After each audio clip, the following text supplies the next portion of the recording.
Commissioner Grueneich, in California, who owns customer data regarding electricity?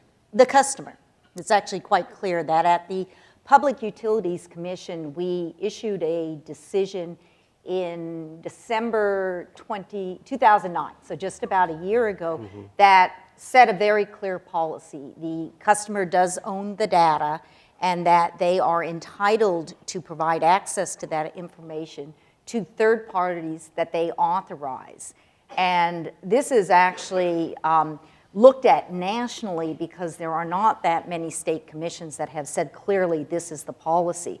I personally think it's essential. I think it's one of the most important things that has to happen to get clear that this information can be provided, because while the utilities are fundamentally critical to this change we're undergoing, and I think that many of them are trying to transform themselves, I personally believe the real innovation is going to come from the non-utility companies. Certainly that's what we've seen in the IT sector, where it was by providing access to different technologies and directly to the customer, we saw the innovation. So I think this is one of the most important things that can happen from a government policy, is to make available the information. Right now I'm thinking if I can write to Google and ask them for a copy of my search data.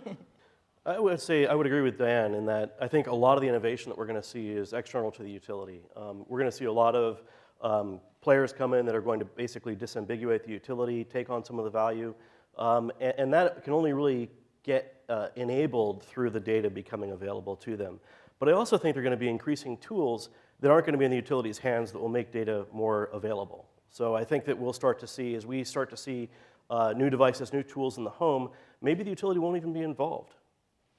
And a lot of companies, General Electric, Google, Microsoft, are trying to get into, try to sell us smart thermostats and smart toasters that tell us how much energy. Is that stuff really going to happen, or is that just kind of pie in the sky? I think a lot of it's going to fall on deaf ears with consumers. I don't think anybody really, a few years ago, and this is one of those mea culpa incidents in design, we designed a refrigerator for a client that was internet enabled, and I don't think, I see that sort of theme returning. I've always wanted one of those. And yeah, exactly. I mean, when we really start to think about it, do people want their refrigerator to help them order milk? I mean, conceptually it might be a great idea, but in reality, do we really need that? And in the end, when we think about the price that we pay for electricity versus the benefits we get, it's one of the cheapest aspects of our lives. And I agree it's getting more expensive, but still, what is it, 2 to 3% of disposable income in terms of the average American consumer? It's not a big deal for us. And we're going to want to still do what we want to do in our lives. So whether it's washing the dishes, whether it's doing our laundry, whether it's using our appliances and the way we want to use them, I don't think that's going to fundamentally change. And if it is going to change, it's going to be something seamless in the background where it doesn't require active engagement and a lot of behavior change on the part of the consumer.